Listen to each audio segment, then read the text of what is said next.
I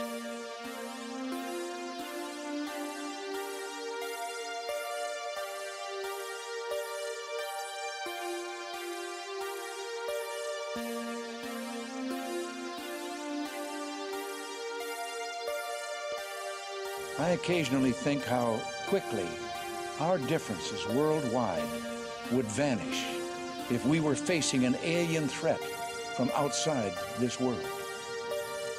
And yet I ask you, is not an alien force already among us? From the gates of Mount Rome to the far corners of the endless highway, wherever you are, welcome to the show.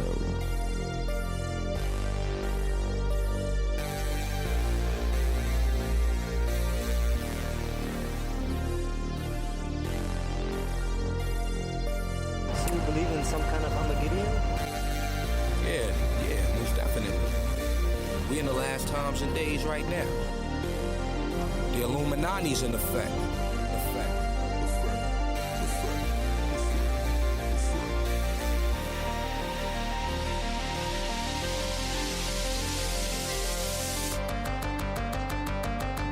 Joining me today is a premier expert on true North American history and beyond. He's the author of The Graves of the Golden Bear. He's an adventurer. He's an explorer. The man, the legend, Rick Osmon. Thanks for coming on, Rick. Well, thanks for having me. And thanks for having me again, even though you know some of my spiel already. Oh, yeah, but I felt like there was more to talk about. There's always more to talk about. Yeah. No, that was a great conversation. That's why I'm having you back, because I felt like, wow, there's a lot more here that we could talk about. And it's funny because there's a bit of a synchronicity here, I suppose, if we could call it that. Yesterday, I knew you were going to come on today, right?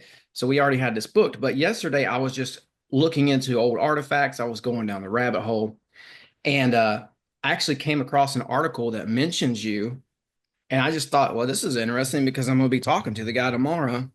It's let me see if I can pull it up here. It's Mysteries of History, and maybe this is a blog, but it's titled, "Did Europeans Settle in the Arizona Desert Thousands of Years Before Columbus Sailed America?" Later on, they mention you. They talk about you and your work. So I just thought it was worth mentioning because, Did they also mention David Brody in that? I don't remember. So this has to do with, I'll show you what this has to do. So the article's on my phone, but I saved a picture from the article. Do you see The that? lead artifacts? Yes, I'm very aware of those. So this is new to me, Rick. I don't know anything about this. I am not the best expert on this, but these artifacts, I forget now when they were discovered. I want to say in the 1930s. Pardon me, I ate popcorn earlier and I have a haul. They're lead artifacts. They have imagery and this, of course, writing that seems to be a mixture of Latin and Hebrew and a whole bunch of other stuff. And it uses what we think is Roman numerals. But they're lead artifacts. They've been cast in a mold somewhere that has not been found. And they're numerous, but it would imply, of course, that people of Roman era or shortly thereafter visited Arizona. And it's been excavated nearby because, pardon me, some of the non-intrusive sensing found what they thought was maybe a container or a coffin or something. But I never did hear what happened with that. I think they got called off because it was possibly a body. They didn't want to disturb the dead. Yeah, I see. Yeah, I had never heard of this whole Europeans in Arizona thing. There's a date in here somewhere, but I'll mention this before I forget, because this grabbed my attention. And I think this is just cool in general. It says, this is how this person opens up this article or this blog. It says, in our modern world, we tend to think of stories of pygmies and giants, dragons and the wee people, hidden treasures, and mysterious lost cities as fairy tales and bedtime stories, but these have deep roots deep in the distant history of the American Southwest. And I mean, I like that. And I would argue that it's not just the American Southwest where you're seeing giants, pygmies, and the ilk. All the above. Yes. Yeah, dragons even. I had a guy on who was telling me about the coming across a dragon skeleton in Alabama. So I mean, all this stuff is coming to light. It seems like. But this, okay, I think this is the date here for this particular artifact. It says as far back as 775 AD in Tucson, Arizona. Yes. And there were other artifacts too, cast in lead, of course, crucifixes, crosses with entwined thorns, a whole bunch of stuff. I forget, there were dozens perhaps of cast artifacts. These religious edicts treated non-Christians as uncivilized subhumans. I think this is talking about the papal bull now. And then it goes into, it seems like what they did here, Rick, was they've read your book and they liked your take on that whatever it's called, papal bull. Terra Nullius papal bull. And then, because they end this by saying, the papal edicts justify war, colonization, and even slavery of the people living in the conquered lands, as detailed by Rick Osmon in Graves of the Golden Bear, Ancient Fortresses and Monuments of the Ohio Valley. That's the full title of his book for people listening. So, and it's hard to find right now. Your book is?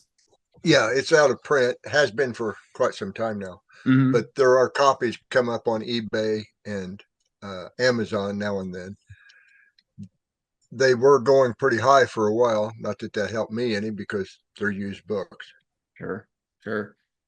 I know that a copy of your book will sometimes, it just seems like an apparition. It's just not there half the time. But sometimes on Google, you'll be able to see a preview of your book where it gives people like 40 some pages they can read.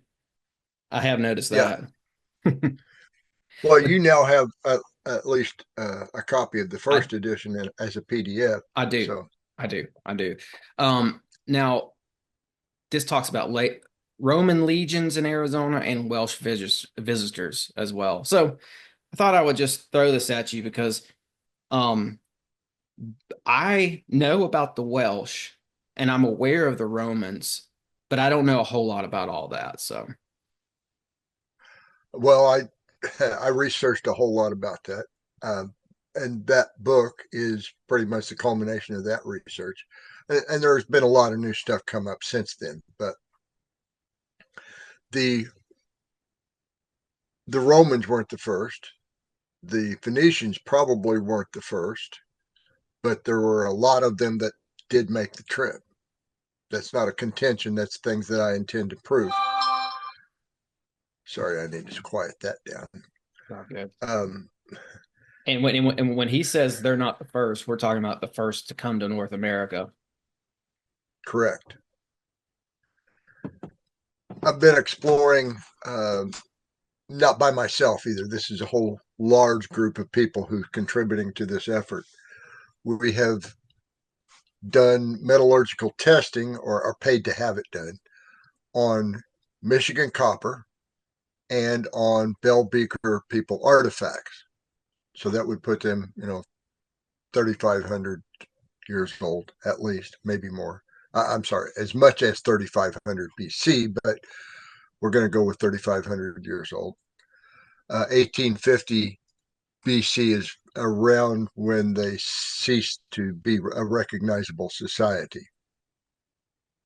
But they were the copper and bronze and tin and other metal traders of the ancient world.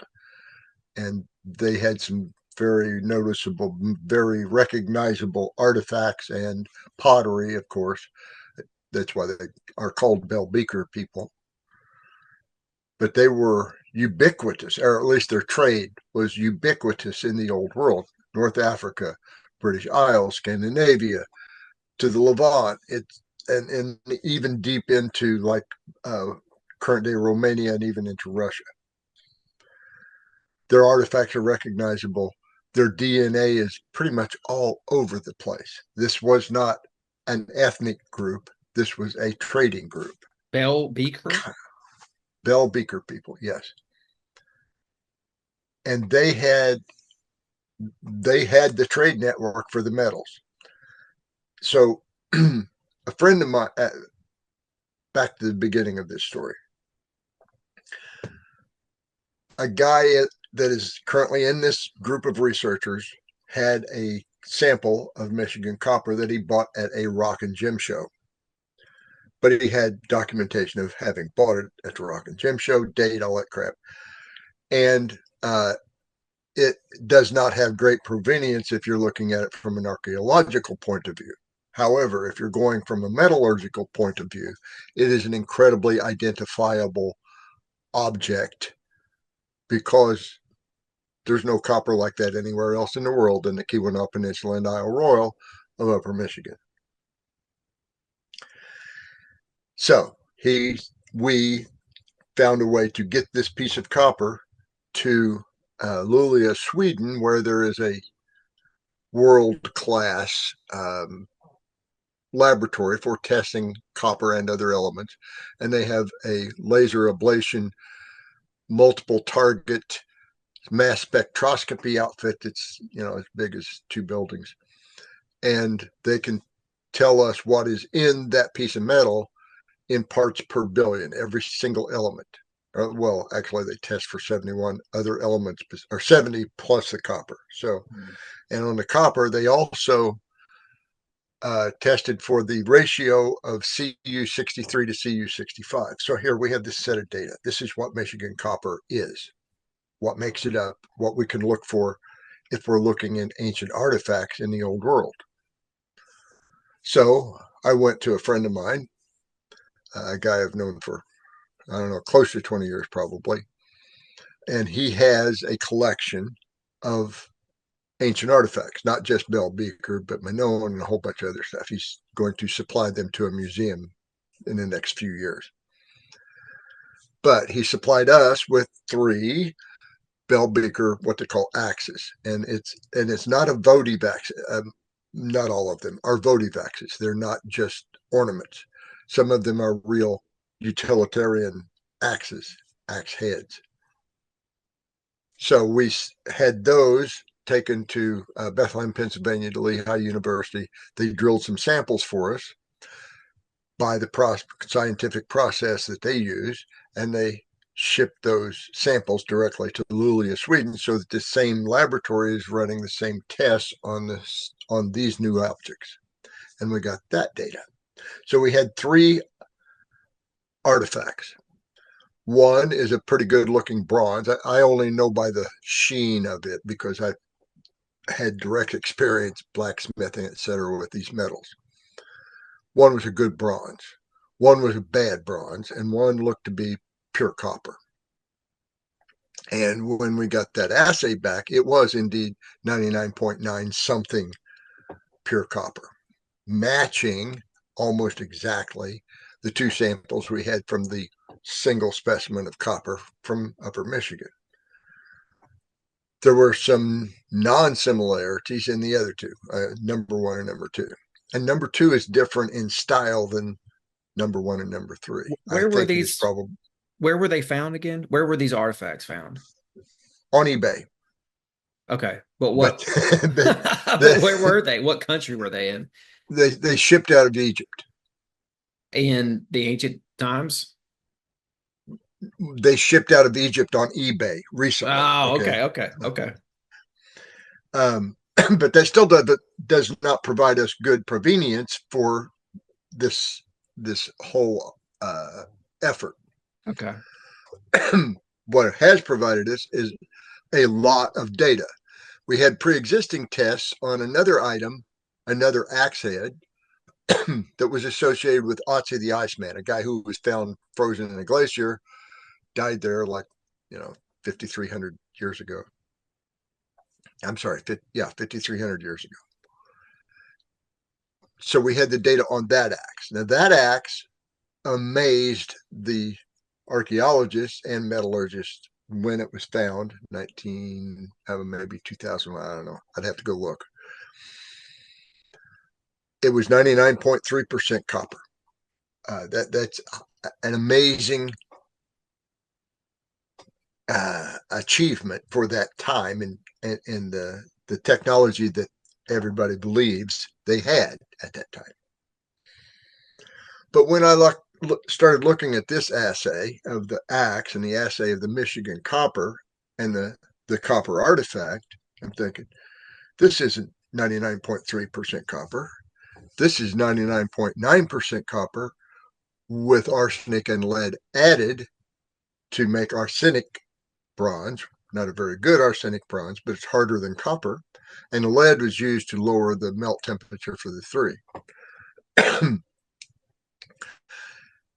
So my contention is there's a good chance that Otzi the Iceman's axe originated in Upper Michigan. Okay. Yeah. And just to catch people up to speed real quick on what we're talking about here, in case you don't know, places up near Michigan and Wisconsin on the Great Lakes like Isle Royale were ancient copper mines. Tons and tons of copper were taken out of there, and they fueled the Bronze Age across the pond. Thus, people from the ancient world were coming over here, getting copper way, way, way before Columbus and taking it back. And taking it everywhere, really, probably. Yeah, I think so. But they probably wasn't all going in that direction. Some of it, I think, went west into China, very specifically, and probably down to Thailand, Angkor Wat, etc., down through there. Those ancient civilizations had copper. Look at how much stone they carved. Now, having said all that, about 200 miles west-northwest of Isle Royale is a provincial park in Canada that's called Whiteshell Park. And it's called that because of the hundreds of thousands of shells, marine shells, oceanic marine shells that are on the grounds there. And they're a very specific species that seems to be at least closely related, if not directly, a species from Southwest Pacific. Go figure. I'm curious about how they got there. Yeah, me too. Actually, these specific shells have been used as money as recently as the 1500s AD.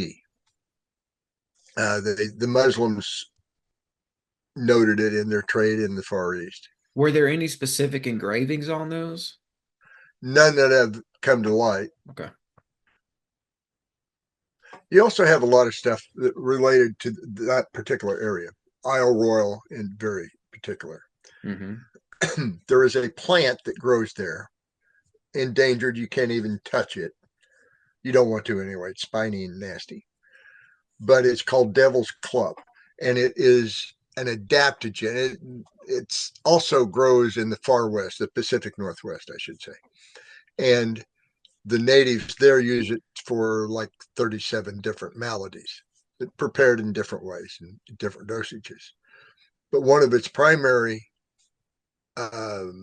powers, I would have to say, is it is an adaptogen.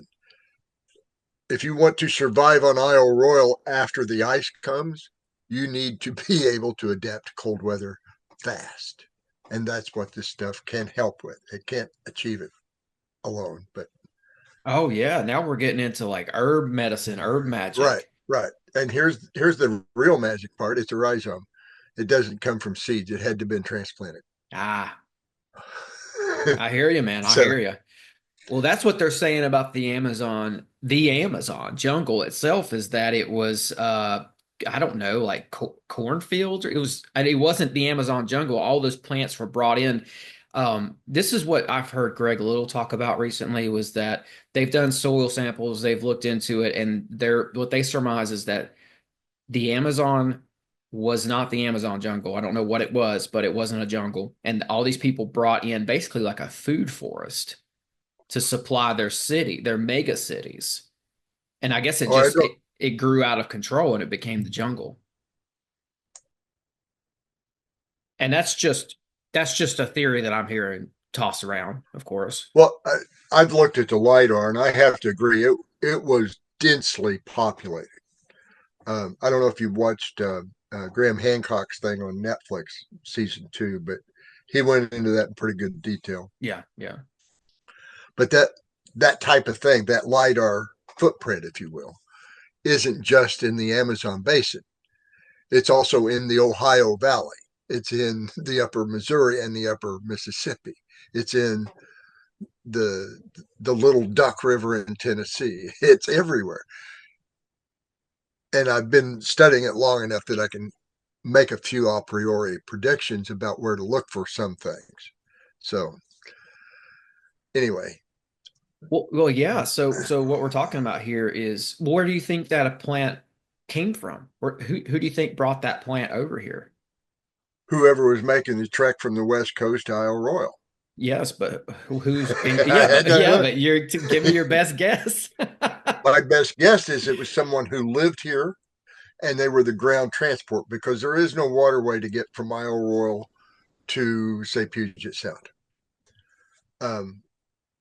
It's an I guess overland trek. what we're really talking about here is a commerce hub full of all different types of people. Yes, and all different kinds of goods. It's not all copper, Mm-hmm. but that's one for which we have a lot of hard evidence. So that's where I'm going with this one. I've studied several other possible commodities, but finding the hard evidence for it's going to be very uh, difficult. Yeah, yeah. I'm gonna pull up something here just to get. We don't have to linger on this too long, but I do want to get your opinion on it. And this gets into where the Mayans coming over here. And I was just thinking, because I briefly mentioned South America there, and I briefly mentioned Greg Little there because he came to mind. And this is an artifact that he found in Arkansas, I believe. That looks like an Arkansas. Um, And of course, this has, to me, has tinges of South American peoples. It's kind of got that vibe. Now, I'm sure it possibly could just be North American Native Americans, but it's got that South American flair to it, I think. oh, I agree. The other thing about it, artifacts like this, not just this one, is also in Arkansas. There was a tablet found. I don't remember dates, but in this, I believe it was in the 20th century, and it was two men facing each other, and the image is the Mayan twins of Maya country. The hero twins, I'm sorry, the hero twins of Maya country. That they also had their analog in Aztec. But the culture was portable, and so are these objects. So they where they are made, we don't know. But There's they ended nowadays, up here. They wound up yeah, here somehow. yeah. You're saying, were you saying they were Mayan twins? No, the hero twins. It's a Mayan. Okay. I'll call them entity. I don't think they were truly Oh, I uh, see.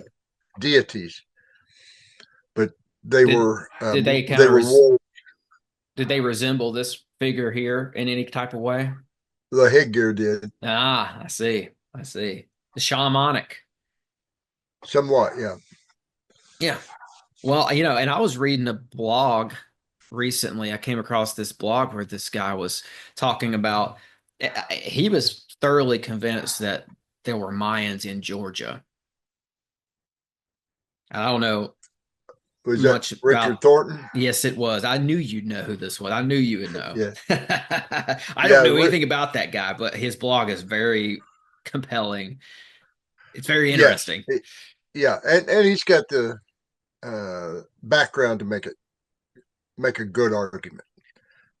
Not only for that, not just for the mines, but for a few other things too. Several other things, actually. He was a civil engineer, city planning kind of stuff. And again, there it is. He can look at the LiDAR as well and know what is up. Yeah. Well, I mean, I don't know. What I'm trying to figure out with the Mayans is were they part of this trading culture, or were they just passing through for part of the commerce, or were they actually stationary here? That's what I'm Okay, well, curious. let me give you an analogy. Even though it's hard to do nowadays, if there is a Christian church somewhere in China, it's because someone else took the culture there, not Christ himself. Makes sense? Yeah. So when the traders, because they had a vast trading network, I'll give you another example, Maya to middle of North America. From Arizona to, I believe, South Carolina, Florida, all the way up to Wisconsin, there's been, I believe, 38 different ceramic vessels with identical or very near identical decoration on the outside. And they've all tested positive for the compounds found in cacao.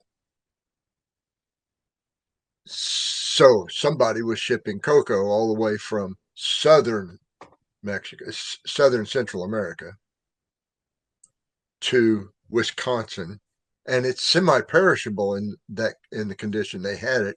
So it had to have been a fairly rapid transport, weeks at the most. Yeah, and At the that's a long way to travel in a short amount of time. Well, yes and no, because the Mayans had very vast cargo canoes, talking 60 feet long, 7 feet on a beam, probably payload roughly 17,000 pounds, and still enough seating for 6 people to row it. And yeah, Yeah. they were set up for this. Mm-hmm. Uh, Yeah, and I'll tell you, maybe we'll get into this later on, or if it comes back up, we'll see. But I mean, I've been looking into Chota.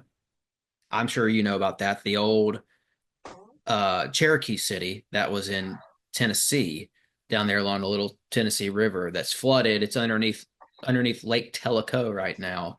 Um, I've got an old map of it, and it's got a road system. On the old map, it says from Virginia, and then the road cuts right through Chota, and then it says on the map to Charlestown or Charleston, South Carolina. And if you look at where north is on the map, due north is points straight to where they said Virginia is, and south is straight to where. So it's perfect. It's like that's definitely a road from Virginia going through Chota, going to the port of Charlestown. That suggests to me that, along with on the map it says Chota the metropolis, suggests to me that this was a hub of commerce. It was much more probably than just a Cherokee city. It was that, but there were probably other ethnicities around or living there or having storefronts there. Oh, sure, certainly. There's a lot more to the.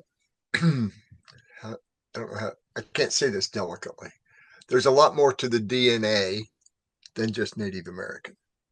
That's among a substantial portion, I should say. I don't know about substantial, a significant portion of the DNA of the Cherokee, particularly Eastern. There was also an unrecognized branch called the Middle Tennessee, but they are, for the large part, they have Jewish blood in them, which is strange. Would that be would that be near Central Tennessee in Nashville? Yeah, roughly. I mean, as far, but it isn't really a geographic description. Okay. It's a distinction of that particular group within the overall Cherokee that the rest of the Cherokees don't consider them part of the group. Well, since you brought up the Jewish thing, I just want to add, uh, talking about this Chota, this Cherokee metropolis, there was an artifact found there. It's called the Back Creek Stone, Uh-huh. and it has Paleo-Hebrew on it. Now, what's interesting about that stone is they say all over the interwebs, it says this is a stone that was found in Bat Creek, and they just kind of leave it at that. When you look into it, they don't want to tell you about this Cherokee city that was there for some reason, but I looked into it, and the artifact was found probably right in that city or right next to it. I Yeah. just find that interesting.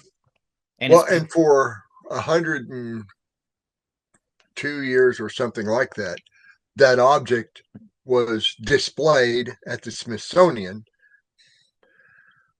upside down because they thought it was Cherokee writing. yeah, they wanted it to be Cherokee writing. They wanted it to not be Phoenician or whatever it is, Hittite. Okay. The characters are uh, so alike between Phoenician, Hittite, Paleo-Hebrew. It becomes a contest. But anyway, Well, have yeah, you seen the well, one translation of that is that it was a Hebrew set of characters that was written on the forehead of the priest. It was something to be, I think, utilized during or going into rituals. that's one interpretation, but Right. I'm not an expert in the translations. Um, there are actually what I find most interesting. If you put those characters into a format where you can enter it into an AI such as Google Translate or Grok, it can translate it for you. If it translates it as Hebrew, Paleo-Hebrew, or Phoenician, Hittite's kind of strange. It's like Finnish. Nobody knows how to do that. Those Hittites. Watch out for those Hittites. They pop up. They pop up. They were around. Yeah. Yeah. Well, I just ran across an article the day before yesterday or so about a wooden tablet that was over 7,000 years old, and it had writing on it, recognizable as writing, but nobody knows how to translate it. It might be somewhat related to Linear A, which nobody's ever broken yet. Okay. Well, but I mean, going back to this, putting the Bat Creek Stone into AI and it translating it, that says a lot in and of itself. That says a lot, and it points back to what we're going to call it, Rick, some Semitic culture. Sure. Okay, Eastern Mediterranean culture or there you some go. There you ilk. go. Of But what course. were they doing here? What were they doing here in a Yeah. Cherokee city in Tennessee? I'll give you one a little better than that. Have you ever heard of Chief Joseph? We call him the Nez Perce. That's not what they call themselves.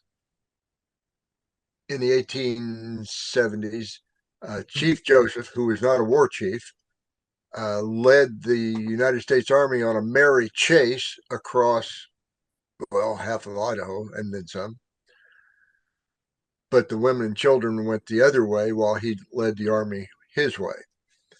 And then when he was sure they had made it into Canada, he surrendered. And we will fight no more forever. And when they, I'll say frisked him, but when they imprisoned him, one of the objects in his medicine bag was a small amulet, about an inch square, and written in cuneiform was a receipt for one lamb. How the hell did he get something written in cuneiform? Mm. It wasn't even known at that time. But Yeah, I like that. I haven't heard that one. Yeah, and I mentioned it in the book, but it supposedly is still in the possession of the United States Army at West Point as a lesson to some of the new recruits, officers to be. Never underestimate your enemy. Yeah, I mean, what I'm starting to find in my research, and I'm so much newer to the game than you are. I mean, you've got way more years under your belt. That's why I like bouncing ideas off of you. But well, anyways, one of the things I'm starting to find here is that our cities in general over here, our American cities, that Wikipedia says started in the 1800s sometimes generally. I think they go back much further than that.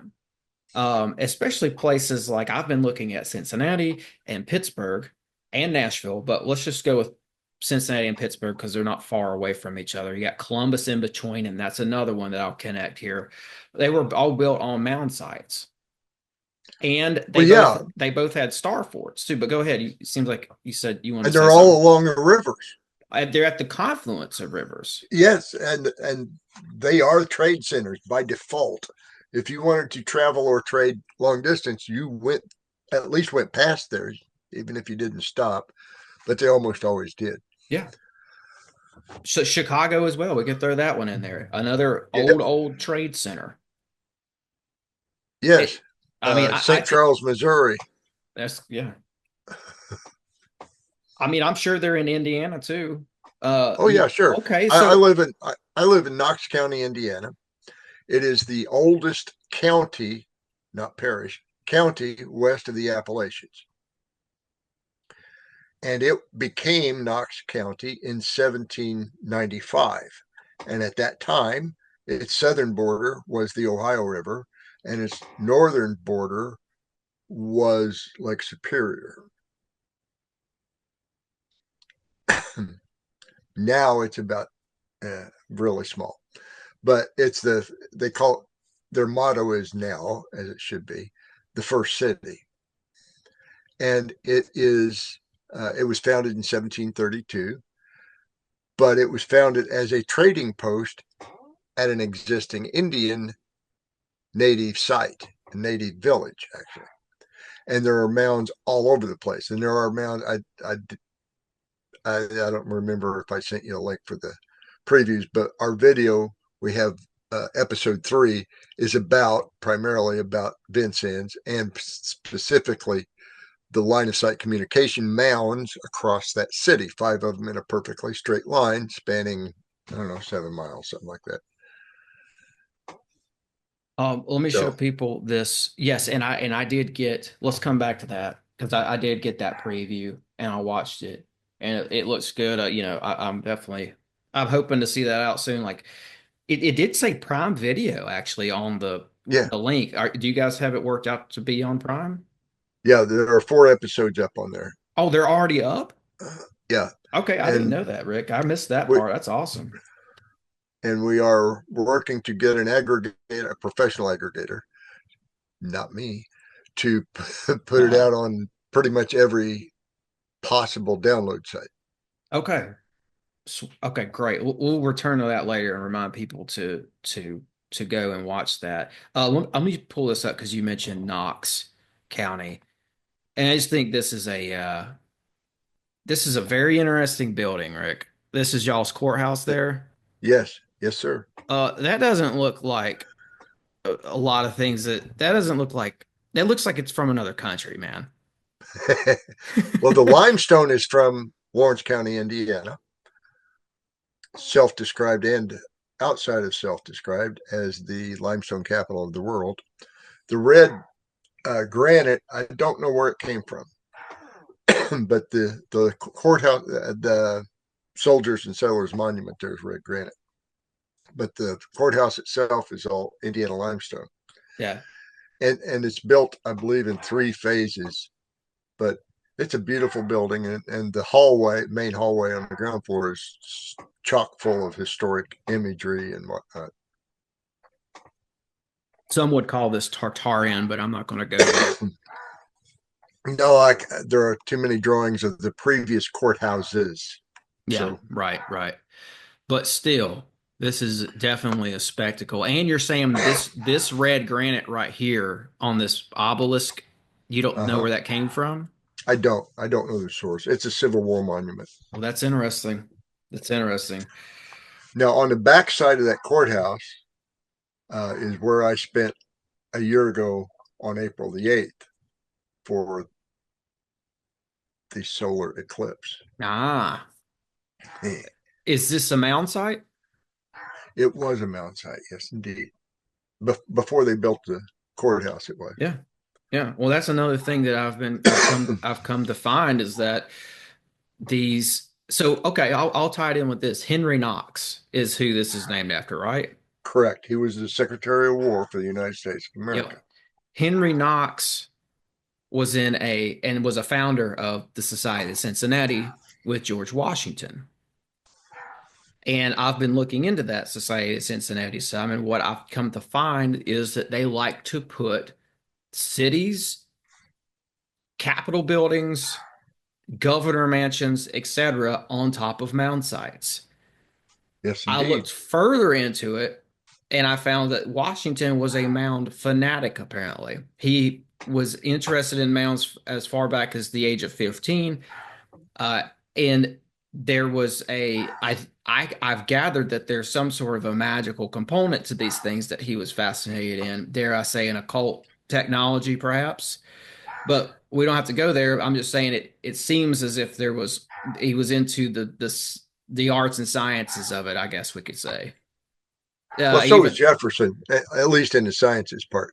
Jefferson excavated mounds on his property in an archaeological sense, trying to figure out what should be found in mounds. He had heard, people dig it up because they were building all these buildings, but they were destroying a previous culture's religious and cultural sites they were simply replacing it with their own versions. yeah, and it reminds me a lot of what the Catholic Church has done throughout the ages, where they will come in and put their cathedrals right on top of an old pagan site. Yes, indeed. It seems like that model was used by our founding fathers. Well, it was used by almost every conquering society that you can imagine. When the Romans conquered somewhere, even if under Pax Romana, they would still inculcate their religious beliefs into the society. They didn't make them stop worshiping their gods, at least not immediately, but it was kind of given that you were expected to pay homage to the Roman gods. So, and before that, Xerxes, he was the god. He was a god king. So it was all over the place. Well, yeah, and they were gleaning a lot from the Romans as well. I know Washington was very fascinated in the Romans. In fact, like I think the reason why they chose so Cincinnati, the city, was named after this Society of Cincinnati that George Washington kind of started with Henry Knox. And I think that one of their main fascination or points of fascination with that spot, that location, was that it had 7 hills like Rome. Yes, that was a big part of it. But of course, the other part of it was it's on the Ohio River. For all intents and purposes, it's a river city. Absolutely. The Cincinnati airport's actually in Kentucky. But at the confluence of the Little Miami, the Miami, and the Ohio River, of course, anyway, you're looking at a mirror image as I draw it, but there was a series of 5 mounds on a bluff, and they had an enclosure around one of them. It was a big one. And that particular site was within line of sight to Miami Fort, Shawnee Lookout, and an unnamed ancient fort that was near Petersburg, Kentucky. And it was also in line of sight to a place at Aurora, Indiana, which until 1937 had a 30-foot stone tower on top of the highest hill in the city that was there from ancient times. It's now a big ass water tower. But And I talked to a man whose father ran the excavating company that knocked down that tower. So I know it was real. It's mentioned in the Dearborn County histories too. With these sites at the confluence of rivers, you also get this defensive component. It militarily, it's defensible. Because you have almost like a natural moat right there. If you have two rivers coming together forming a peninsula, you put your star fort and your fortification or your fortified city even on that little peninsula, and you've got a natural moat around you. And then all you have to do is kind of fortify the back end and create that third wall, essentially. I see that there's a site you told me about. It's the confluence of the Ohio and 14 Mile Creek. And you told me about a fort there. That's in Indiana. Yes, it's called the Devil's Backbone. There are actually two Devil's Backbone in Indiana, two locations, the same name. But the one on the Ohio, the top of the bluff is, I think, 210 feet above the normal pool level of the river. And then, like you said, the 14 Mile Creek forms it into a tall, narrow peninsula. And it had, according to the state geologist of Indiana, Edward T. Cox, and his chief assistant was William Borden, they looked at this site in the 1860s. They reported on it in, I believe it was 1874, with sketches, cross sections, multiple views, lots of narrative detail. There was a 560-foot long wall around the only approach that wasn't straight up.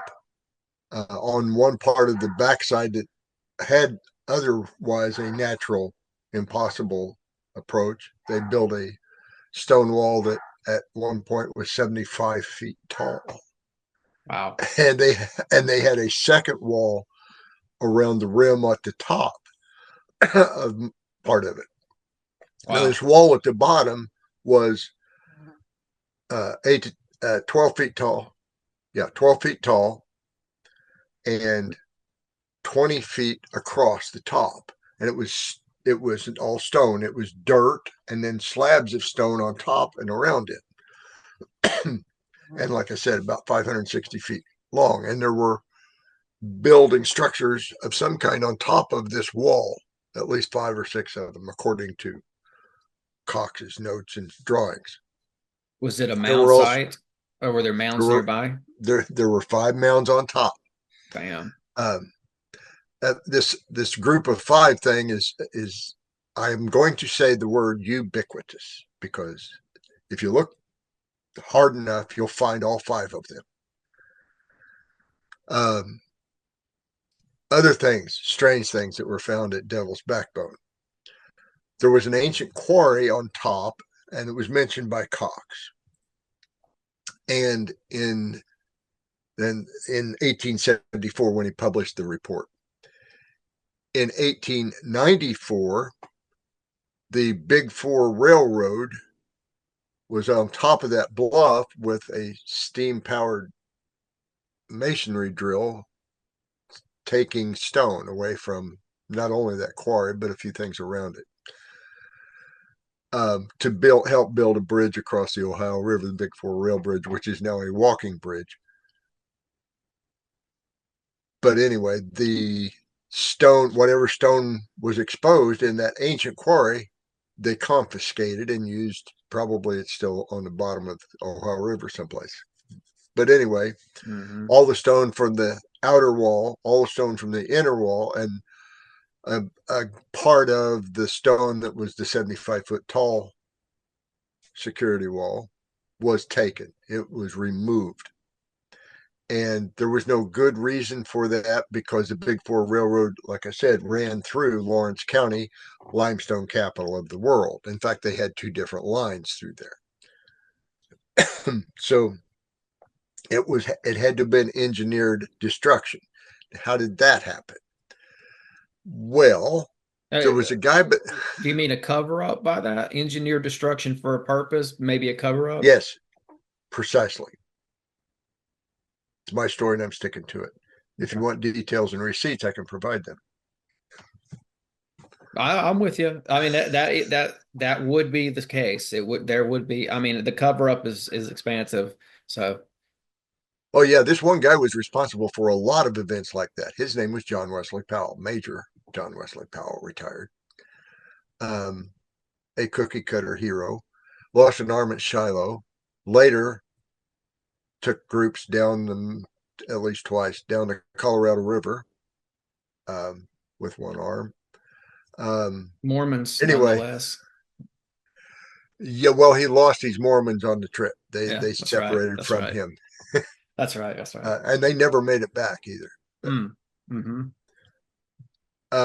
So, yeah, I can name a half a dozen or so sites that have been destroyed while Powell was both the director of the United States Geological Survey and the director of the Bureau of Ethnicity at the Smithsonian Institution. Can you give me? I'd like to go into detail a little bit with that. What sites do you know of? Because this pertains to my research. I'm curious about what sites he was actively a part of covering up.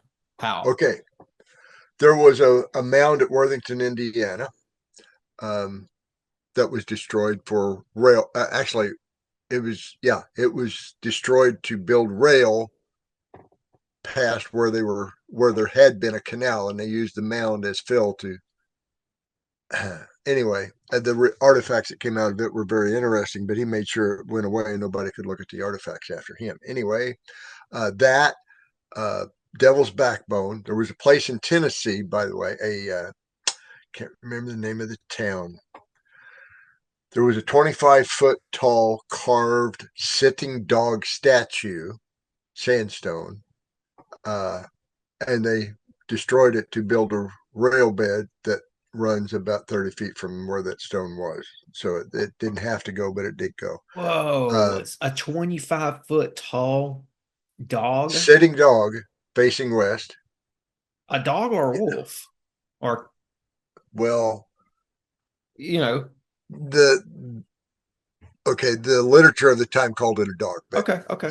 Sitting position, canine. Could have been a coyote too. I don't know. Never did get to see it. Well, let me say this.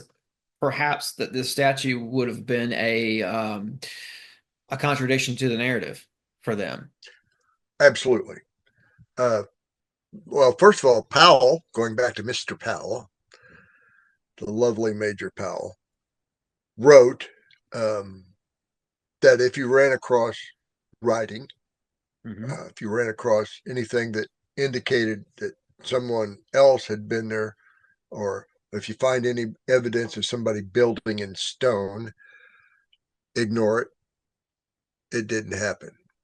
I'm paraphrasing, of course, but he did. You can go read his racist bullshit. But it's right here. I've delved into it because I wanted to see it for myself. And everything Rick just said is written in this 1980 report that Powell did. First annual report, Bureau of Ethnology, to the Secretary of the Smithsonian. Yeah, 1890. You said 19. I'm sorry, you're correct. 1880. Yep. Yeah. And it kind of starts. There's stuff all through this, but it kind of starts on page 73, and it continues for a couple pages where he's kind of saying that the Native Americans were uncultured and savage, and that they kind of lacked intelligence, which we know just by looking at Cherokee that's not the case.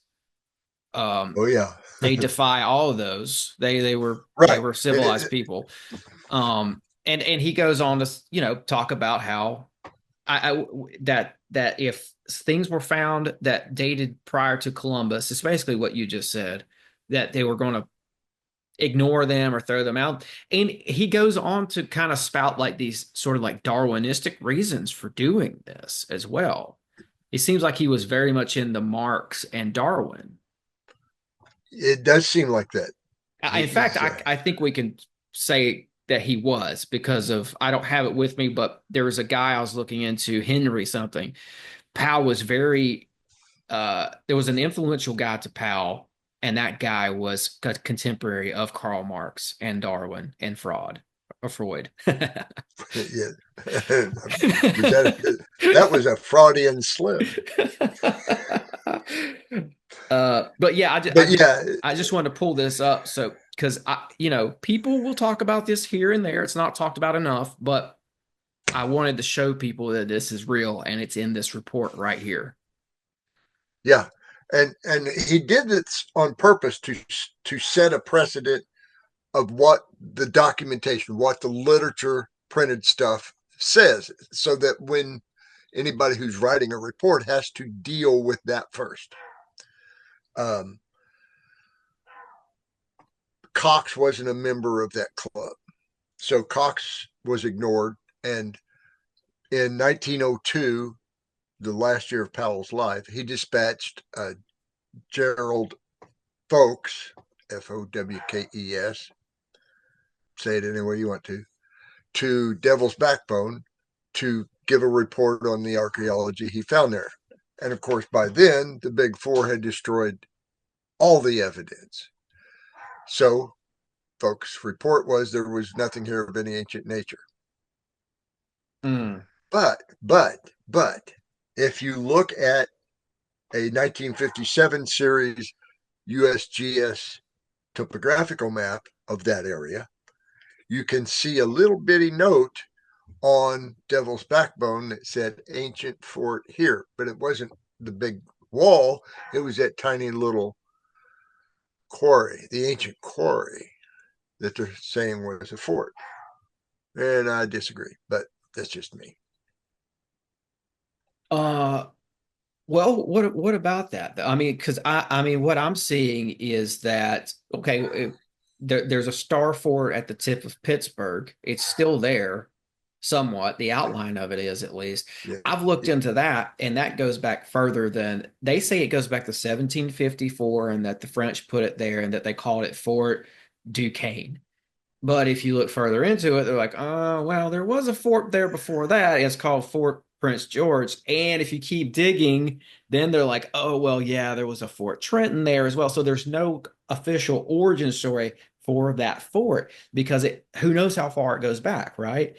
And I think it goes back to a long way back, because if you look at who was living in the region, like the Alligewe, for instance, that the Delaware drove out. And by the way, the Delaware said that they were giants. Just throw that in there. They said that the Alligewe stronghold was at the top of the Ohio River and near the Allegheny River. That's Pittsburgh. Yeah. And why not? Because that's the most, if you look at Pittsburgh from the air, it's the most, it makes sense. It's got that, what we talked about. It's got that built-in moat. It's a peninsula. It's extremely defensible.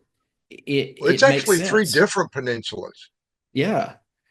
I mean, you got the Monongahela coming down from the north. Mm-hmm. Mm-hmm. Or no, wait, I got that wrong. And Rick, you've got those mountains up. The Monongahela is coming up from the south. My dish. Yes, but you also have what they call runs, and that'll be a valley that is usually pretty darn straight. An amazing achievement throughout those mountains. But those runs, many of them were also overland trails for trade and warfare and everything else. But the primary cargo carriers were on the water. Mm-hmm. And I'll add too, like, because I've been to Pittsburgh many times. I have family there. I've come into that city from different angles, and if it's got Mount Washington on one side, and you can go up there and you can look down and overlook all of Pittsburgh. That's a perfect lookout point to see if you have an enemy coming anywhere near the vicinity of this peninsula where downtown is. And on the other side, there's mountains. It's encased in mountains for lookout points. It's the perfect place. Ancient man would have saw that and said, jackpot, we're staying here. Have you ever been to Moundsville, West Virginia? No, it's on the list, man. It's on the list. But It should be. let's talk about it. I've studied it, but I Okay. just haven't been there. Okay, for the benefit of the audience, in 1836 or 7, I think it was, a resident there who happened to own, pardon me, a piece of ground that had a very big mound on it, 78 feet tall, I believe it was at the time.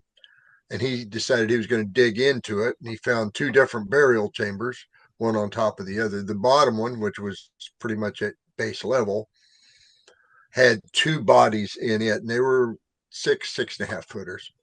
And they had, baubles and whatnot, and they weren't destitute of artifacts. The one that was on top of them, however, a rather large stature individual, had some interesting artifacts about this body: copper ornaments, bracelets, stuff, 240 pieces of mica, hand size, a whole bunch of shells, whelks, and others, conchs. And under his skull was a small tablet about this big with writing on it. In 1843, a guy comes along, wants to see all this stuff. His name is Henry Rowe Schoolcraft. And while he's there looking at this stuff, including that tablet, and he offered a translation of it from Iberian Celtic. And he also investigated a whole bunch of other sites, 17 that he recorded, nearby, that all had intersecting lines of sight from one to the other.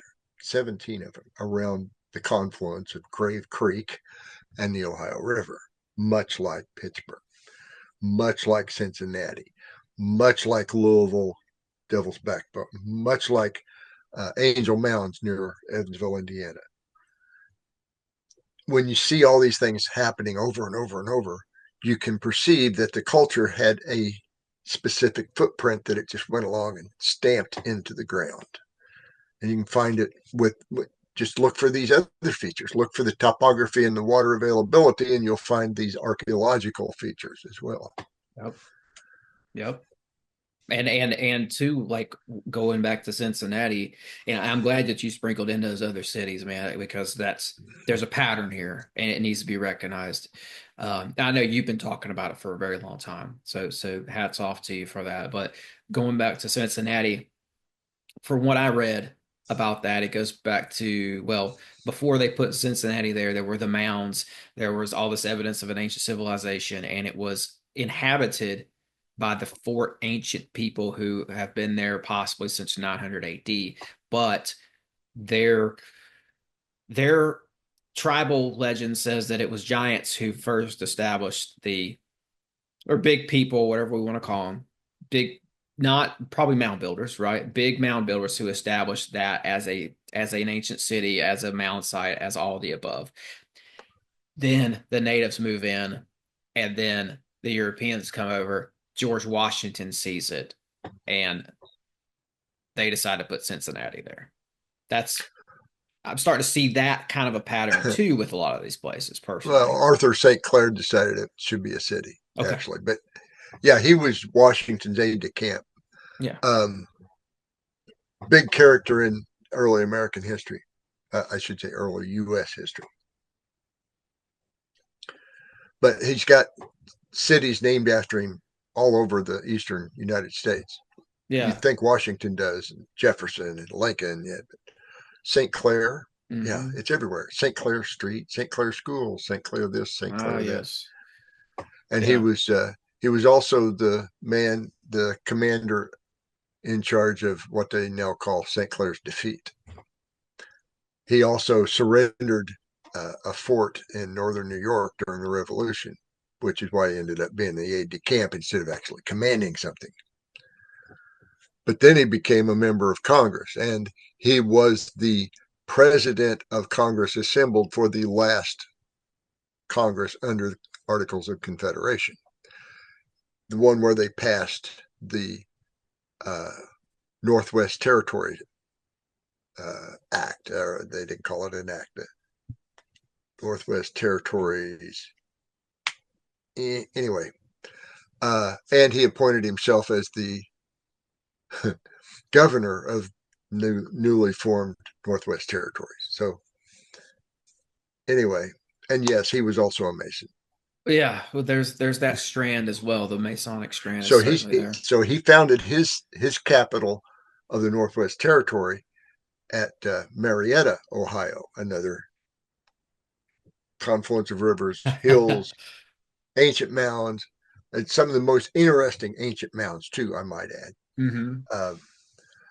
The cemetery that's there now is built on an ancient cemetery. And when you look at the gates to that cemetery, it has Templar crosses on the gates. Just Really? thought I'd throw that. Yeah, I thought I'd throw that one in. Okay, Rick, which cemetery was that again? I'm sorry. It's in Marietta, but I don't remember the. Okay, Marietta. It might be called Mound Cemetery. Come to think of it. Ah. Well, I was gonna ask you something, and then you brought up the Templars, and I was thinking about talking about the Kensington runestone, but maybe we could circle back because I really want to ask you this about these mounds. I think I was kind of alluding to this earlier, when I was talking about how the Catholics would come in and put their churches on these ancient sites because this was a sacred location. We want to call it pagan, we can, but it was also sacred to people. And I see that with the mounds. I'm wondering what your thoughts are on that, because there's, and maybe we can even say, I'll just use the word paranormal as well. There's something sacred, paranormal, and, woo-woo about these places, right? Yeah, well, you're right. And we can push this in a dozen different directions, including Bigfoot. But at any rate, yes, these mound sites held a sacrosanct character. Whether it's the mound itself, people who were buried in it, it was a place of worship. It was a place of culture to somebody. We don't understand how they did it, what exactly they did there, but we should be understanding that it was sacred to them. Now, having said that, I can show you a couple dozen places across the upper Midwest where there is a big Protestant church on top of a mound, or there is a mound inside their even larger Protestant graveyard. It's ubiquitous. Again, ubiquitous. Mm-hmm. And I mean, even like I'm thinking about this paranormal aspect now too, and like, maybe I've talked to Fritz Zimmerman too much or something, but I'm starting to see. You can't talk to. It's impossible to talk to Fritz too much. Yeah, I agree. But just this paranormal aspect to all this, I find it super compelling, and even like the Isle Royale, where they mined all this copper, it has a place at the tip of that island called Wendigo, and yes. there's and then there's a little island up above Isle Royale called Pie Island, where there's a legend. It's more than a legend. These people actually went to court under oath and testified that they saw what they called the Michigan merman, or like a merchild, or something to that, ilk. I don't, but they saw some sort of a creature coming out of the lake there.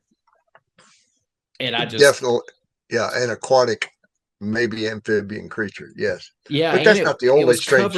It was covered with hair though too, Rick, because I went and dug into that account, and it could have been like a little, a Bigfoot child for all I know. It had hair on it. Yeah. Well, I've even heard some people say it was a monk seal, but I don't know how it got there. Right. In the old days, when I say that, I'm talking 4,500 BC. You could probably canoe all the way from Isle Royale to Poverty Point, Louisiana, without getting out of your boat, or without, any portage or any locks, or there's a different water level, and there were no ruffles at Sault Ste. Marie. It was smooth. The water flowed for probably close to 1,000 years. And I think that is also the period when it was easiest to export that copper to, particularly towards Europe and North Africa, as well as to South America, because I'm pretty sure I can show with this testing regime that a lot of it went there too. And speaking of ancient cities, Poverty Point, Yeah. there was something going on there. Well, yeah, and there's evidence of copper handling. I don't know how extensive it was, whether it was processed or just changed hands or what happened, but there was copper there. There were also some 4 million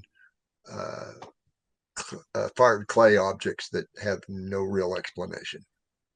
You a while earlier you mentioned Minoan artifacts. What is that all about? Do you think they were coming over here and to do with the copper? Not necessarily coming over here to get the copper themselves, but the Minoans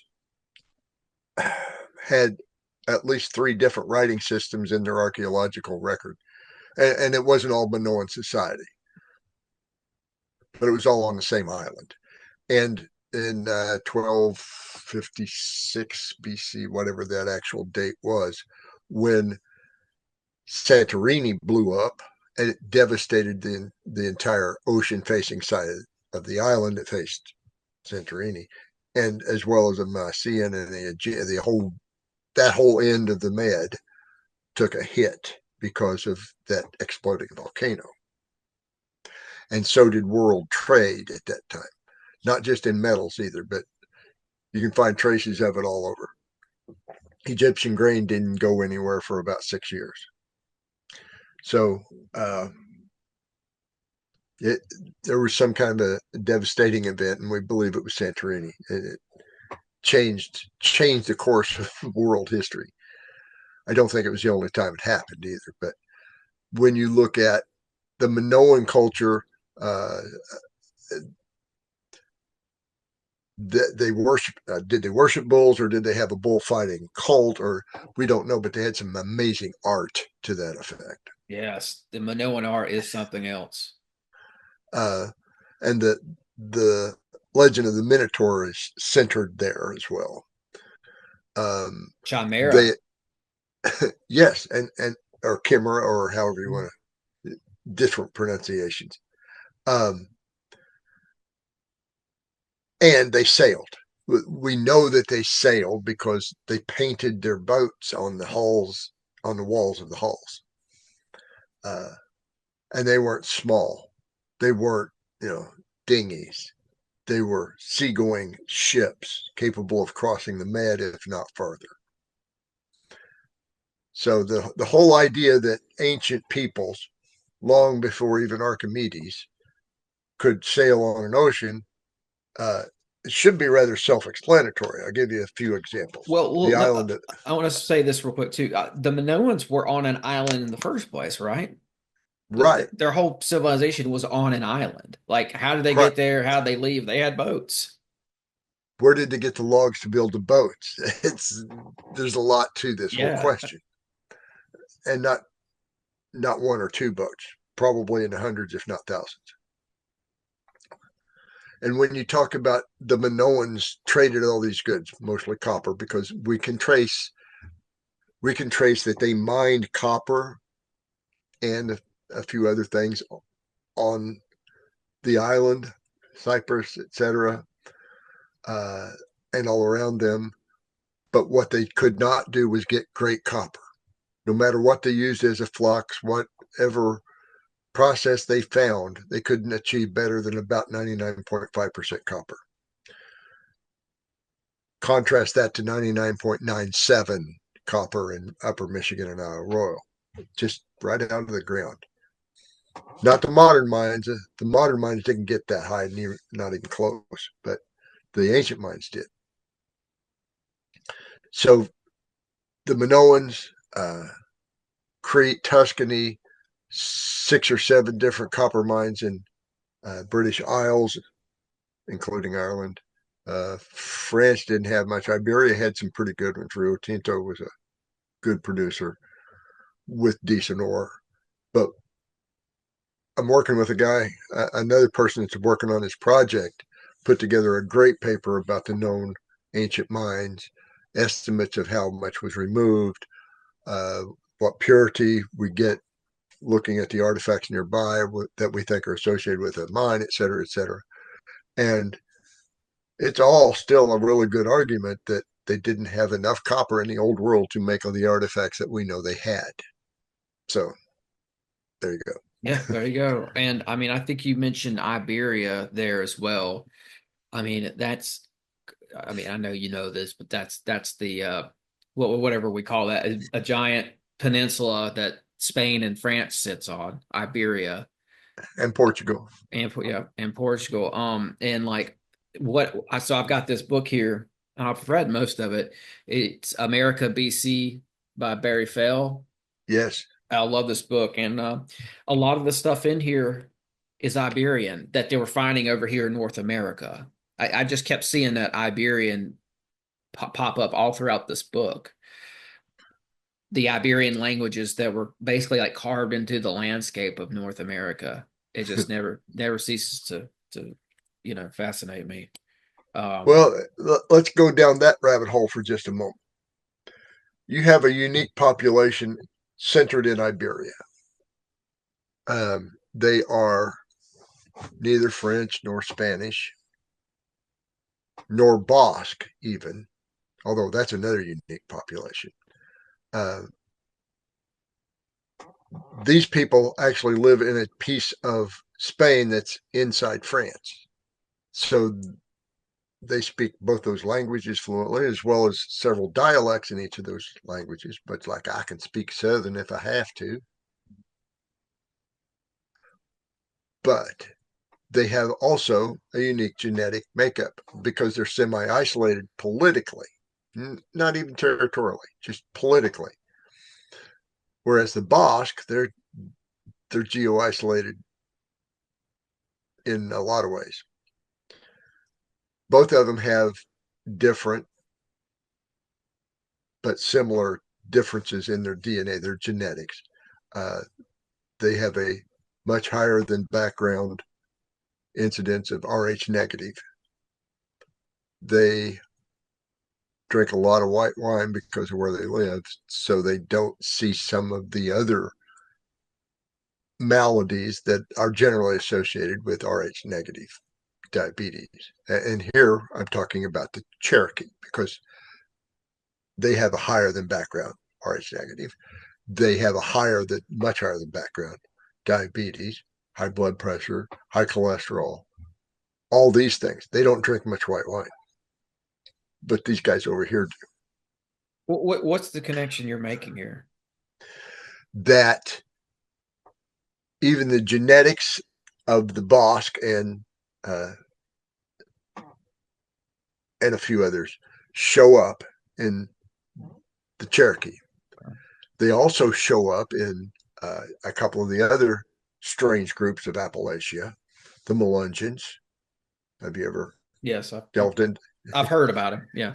Yeah. It's fascinating. And there's some others. They are, for people listening, I think there's still some of them around, and they're dark-skinned people that live in pockets of Appalachia, is what I gathered. Yes. What you can't tell in the old photographs, the black and white photographs from the 30s and beyond, they weren't as black-skinned as they were blue-skinned. Really? Just throw that one in there. That's the way they were described in print.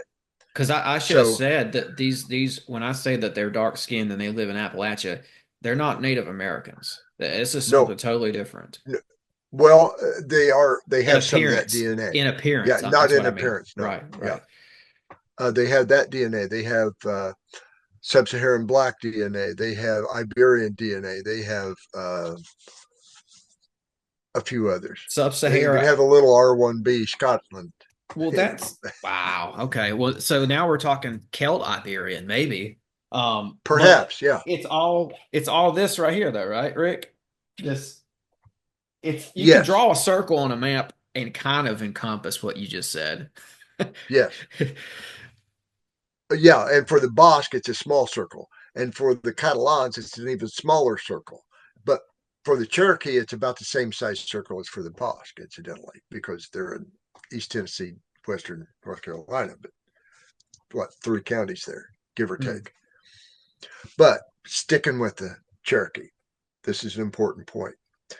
History books will tell you that a guy by the name of Sequoyah invented an alphabet for them to use in 1828. I ain't buying it. He publicized one that they had been using for millennia. Oh, now we're talking. And this also goes back to John Wesley Powell saying that the Indians could never write, they were never civilized. Well, they were, and they could, and they did, and they do. And the Cherokee very nearly lost their ability to use the old writing. Sequoyah didn't invent it, but he did save it. And they have, by 1835, they had their own printed newspapers in their own writing system, which isn't really an alphabet. It's a syllabary. And a lot of the other tribes, the upper Midwest tribes, they had a similar writing system. Their character set was a little different. Some of the Western tribes have no memory of their writing. They can't remember how to do it. They can't remember ever seeing an example of it. But they had the lore that they once had it. I've been working loosely. I've been lending moral support more than anything else to 2 different tribes in Wisconsin that are trying to reassemble and relearn their writing system from 200 years ago. It has been 200 years ago since basically all those cultures got disrupted, distorted, distracted, etc. Pulled apart by the government. Yes, and intentionally, certainly intentionally. Yeah. But the interesting thing is when white Europeans, etc., started counting how many different languages were in North America, they came up with like 1,700 and something.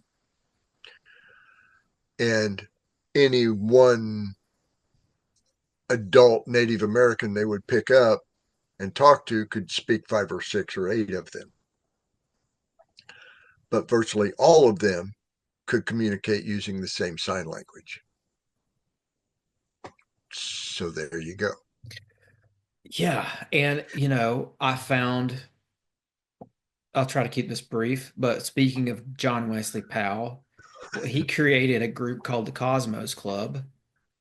Yes, he did. Had a headquarters in DC, a lot of high and political types, big players there.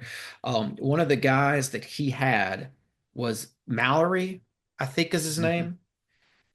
Let me make sure this is the right guy here. It's either Garrick.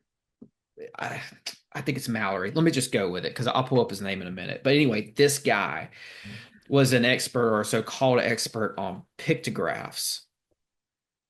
And just things that were, carved in the rock in general. And what he was saying, even though he worked for Powell, it's like some of his work like slipped through the cracks or something. He was saying that the pictographs were a language. So like a picture of a man, like a stick figure like picture of a man pointing at a sun or whatever. That wasn't just a picture. That was like a letter or something for a language or a word. Closer to a homily, actually. Okay. It carried an entire idea. Yes. Mallory also paid very close attention to and mapped very carefully the effigy mounds of Iowa, Wisconsin, etc. And he thought pretty strongly that they also carried a message that could be interpreted basically as writing. Yes. So Garrick Mallory, he was a Yale guy. And this is just some notes I took. He found that the pictographs for a language tied in somehow with sign language. That's why I wanted to That's why I brought it up, because you were talking about sign language. And he wrote an essay called Israelite and Indian, comparing the two. But he worked for PAL. So how does this happen? Well, Because this seems like the kind of stuff they if you didn't look want. at when he was doing that, that was at the very end of Powell's tenure. So he was actually dying about that time. Okay, but doesn't this seem like the kind of stuff that they did not want out there? You are correct, and you also don't find that mentioned in any of the modern textbooks. So they kind of swept it up. Pretty much, yeah. His Ignore, work, ignore. yeah. So Well, I'll tell and not you, just his work. I mean, there are dozens of men who worked that well and that closely with what they saw to understand what we were deliberately ignoring. But Mallory was the only guy, because I went and I found a whole list of these founders of the Cosmos Club. Now, obviously, Powell spearheaded that. He was like the main guy, but he had other founding members. I looked at all of those guys, and for the most part, the only like valid research that I saw coming out of there was this Mallory guy. Everybody else was like, they were part of the cover up, it seems like, for lack of a better way of putting it. Seemed like they were down with the narrative through and through. And the narrative being that, there was an America that they wanted. They were trying to reform, because this was 1880, around there. They seemed like they were trying to reform this country into something that they wanted it to be, a well-crafted narrative that they wanted stuck to, and there was a lot of stuff that just didn't fit. So they were throwing all that out. I just see, like, because there was a lot of people before Powell who built this country, but in 1880, it seems like him and his bunch came through and they really, really swept up a lot of history that we'll never know about. well, yeah, but they were also playing along with the whole manifest destiny thing. I agree. And you can thank Thurlow Weed for most of that, but and for the anti-Mason party and a whole bunch of other stuff for which Powell was more than happy to support. Yeah, Powell was a power player. And another guy who entered into that game at about the same time, actually a little bit before him, was Ephraim George Squire. Ever heard of him? I don't know. Squire and Davis. Oh yeah, right. And Squire and Davis did their 1840 survey of the ancient sites of the Mississippi Valley and then parted ways. Squire went on to become a rather notable figure in United States history, although you almost never hear of him for it. He became cultural attaché to Nicaragua. He married Miriam. I forget what her maiden name was. Anyway, she had been married to a senator. She was from New Orleans. She was a go-getter. She became lady suffrage hero. And while she was married to Squire, the two of them were working for a publisher, the first publisher to use artwork in the newspaper during the Civil War. Anyway, Powell and Squire crossed paths a lot, including at the Cosmos Club. Right. Squire ended up going into a nut house for a while too. So, is that like, did they force him in there because they didn't like what he was saying or something? I think he was really having some issues. Oh, okay. And I've even hypothesized that it might have been a genuine physical malady because as a child, he grew up taking care of other people's chickens. So he was probably exposed to histoplasmosis. Okay. I see. Okay. Well, I want to hit you with this because this is something I've been wanting to ask you about.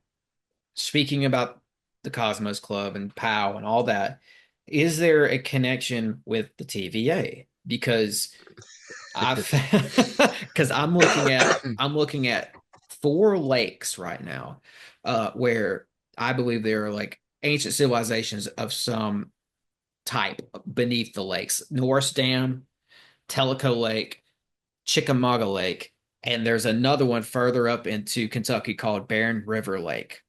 Yes. And I've got stuff on Well, you all also left these. out Kentucky Lake and uh, I'll put it on the Barclay. list. Those are the ones Yeah, over by the LBL, right? they both dump into the Ohio River within 20 miles of each other, Yeah. and there's now a canal between them. But the TVA accomplished a lot archaeologically, and then they hid it away. It is now almost all of it in the care, secure storage at University of Knoxville. And if you don't have a doctorate in the right discipline, you won't get in there. And even if you do get in there, you don't get to take pictures of anything without express written permission and all kinds of conditions.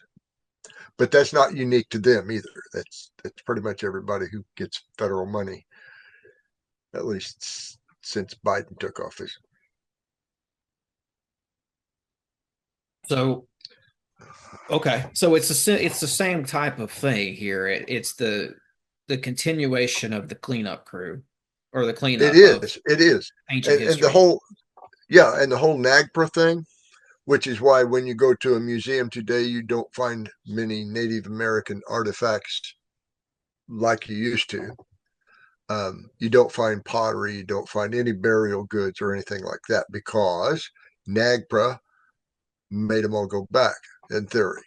But the Biden administration enforced that with a vengeance. So almost all those artifacts have been repatriated to somebody who probably can trace at least a little bit of genetics back to the people who buried them. Yes, in a nutshell, what I'm cooking with here is under Norris Lake. There's the notorious Egyptian temple that or whatever it was. It was called Egyptian, possibly by like a Cambridge or Oxford dude. I don't remember. Under Tellico Lake are the cities we talked about earlier, the Cherokee cities like Chota. And this is where it starts to get interesting. Under Chickamauga Lake, there's a place out there called Hawaii Island. I found this guy from back in the day. He was a Nashville man. His name was J.H. French, and he found like these very ornate statues out there. One was He said one was African and one was Mongolian, and the other one just kind of looked native, I guess. Anyway, it was like a multi-ethnic place apparently. Yeah. That's under Lake Chickamauga, and then this Barren River Lake up in Kentucky. There's mounds poking out of it like islands still, and there's some interesting artifacts. So they were flooded. My question for you is, what's under Kentucky Lake? What's over there? Well, let's look again at, we call them rivers, they called them the only roadways. So every 10, 15, 20 miles along that riverway, there was a stop off, someplace to bed and breakfast, someplace to trade. So wherever a confluence, a significant confluence comes into that river, there was a site. Some of them are literally thousands of years old of continuous and contiguous trade, part of the network. And the people who lived between those two waterways were the ones who traded at that point. I can show you points in Indiana along the Wabash that it's just so obvious. But and sorry to get off of what's at Kentucky Lake or No, what's you're along the. no, you're good. Let me just add this real quick because I think I left out the most important part for people listening. All those lakes I mentioned are man-made lakes. They were Yeah, established when they put in a dam, when the TVA put in the dam. And I Tennessee just mentioned, Valley Authority. right. And I just mentioned a couple things under those lakes. There's more. There's way more. There's temple complexes and city Thousands, complexes. maybe Yes. tens of thousands of objects and items, places. Yes. But while we're on that, Duck River, Little Duck River, you know where I'm talking about? Old Stone Fort, Tennessee. Yes. Mm-hmm. And on a map, two rivers, actually kind of like this, and a wall across one end. And an opening where you can walk into it. There's 52 acres inside this wall. It was about 6 feet tall. It wasn't for, it's not going to, by itself, not going to stop an army. But the rivers outside of that wall kind of do stop an army. 52 acres. You could farm it. You could stay there. It could be a anti-siege site. There was one entrance, a rectangular box, 8 feet by about 20 feet. And it had the same wall structure around it with a narrow door coming in and a narrow door going out of this, or going into the main part from this rectangle. And the current archaeological experts in the Tennessee Parks Association are determined to make this, I call it the Mandela effect of archaeology. This was not a warfare. This was not for defense. This not military in any way, shape, or form. It's all celebratory and ceremonial. It's like, really? Okay, that's cool, because I think it's just an unassailable fortress, and therefore there was never any warfare there. And inside this little rectangle, the only entrance where you would have guards if it was a military installation, the debitage from making points is about that deep over that 20 by 8. They've made tens of thousands of points in that space. So I'm absolutely convinced it was a brilliantly designed military. Yeah. Yeah, I think so. And I mean, I think that's possibly why there's a fort out here in Nashville. I mean, it's a star fort. They say it was built during a Civil War. I wouldn't be surprised if it went back. It was rebuilt during this. Yeah. So are you with me on that? You think it goes Oh, back yeah, further? Absolutely. Yeah. Okay. Let's go west of town a little bit. Yeah. Go down the river west of town. And there's a big wide peninsula, a high bluff on the outside of it, lowland in between. This part on the east side is a state prison. You know where I'm talking about now, don't you? Yeah. That entire peninsula has known in excess of 15,000 habitation signs. 15,000 along that, mile and a half of river there.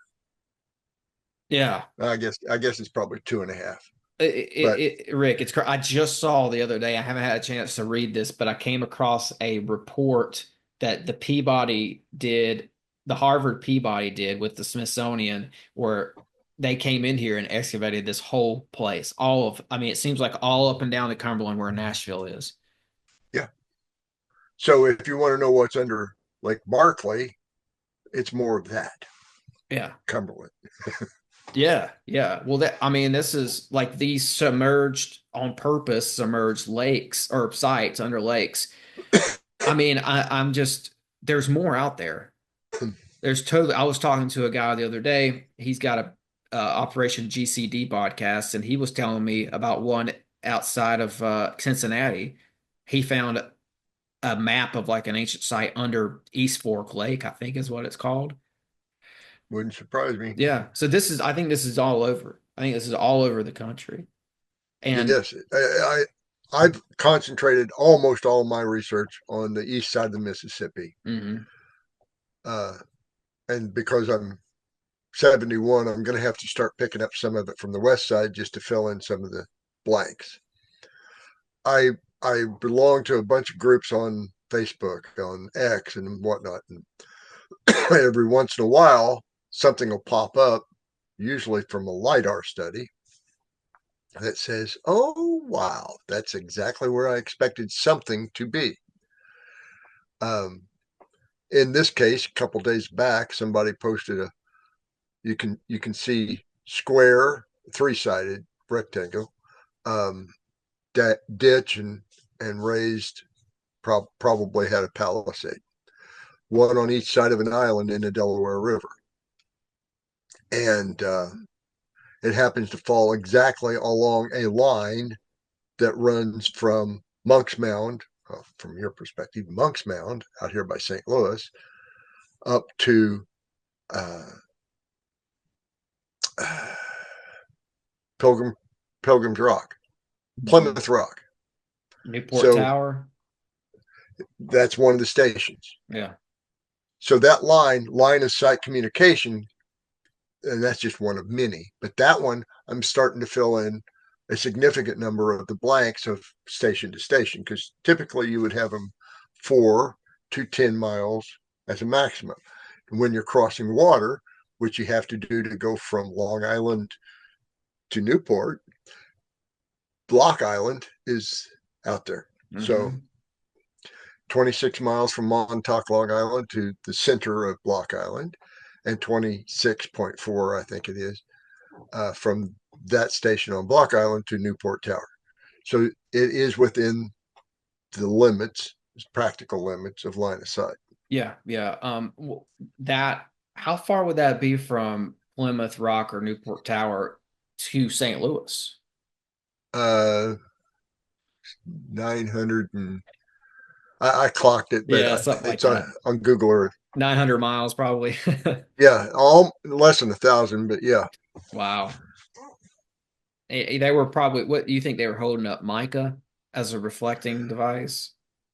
Yes, primarily. Yeah.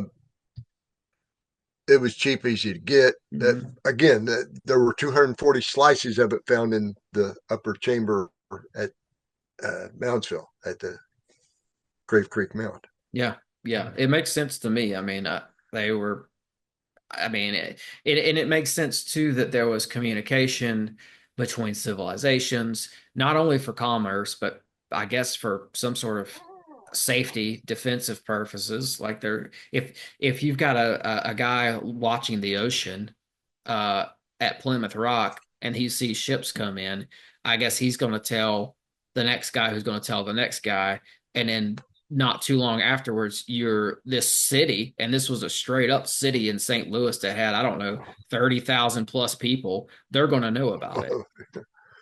Yeah, something over that. I would give it possibly even another order of magnitude.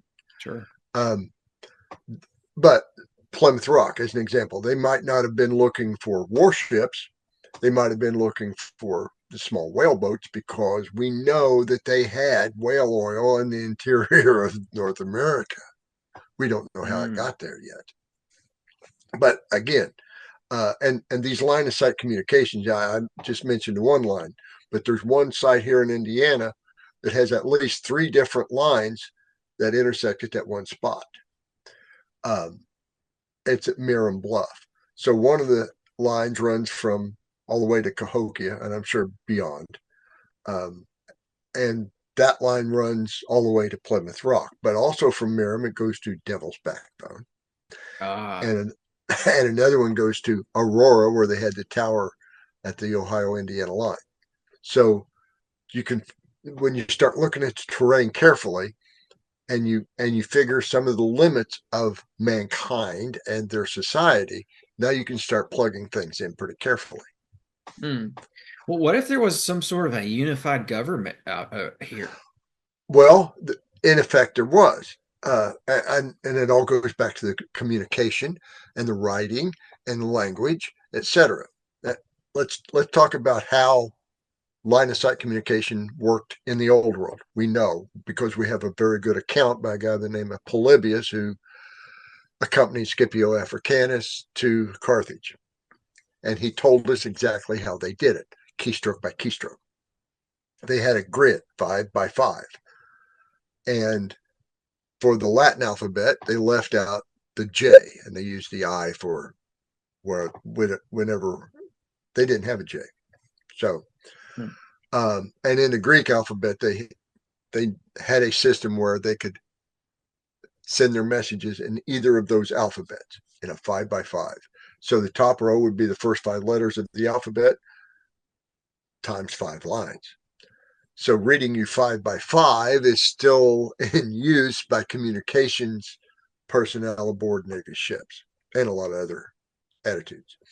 In the New World, however, they didn't use Latin, they didn't use Greek, and but maybe they did use a character for numbers, much like the Latin did.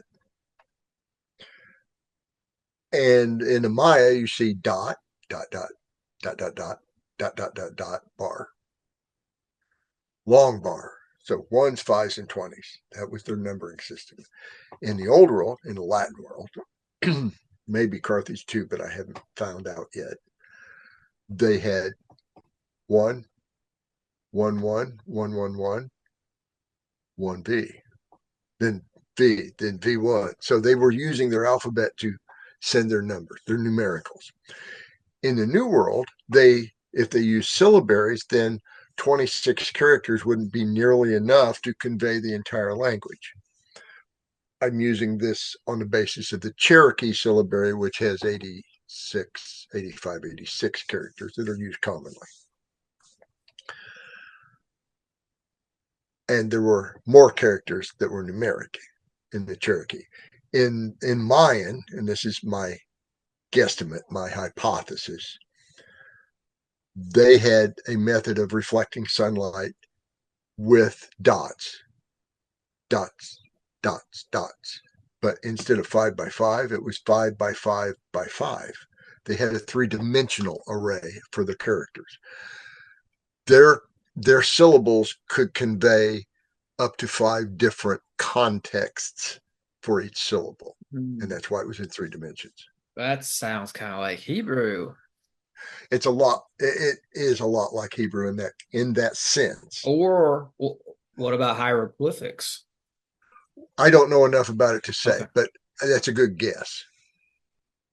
I'm told that hieroglyphics, each single character holds several different meanings.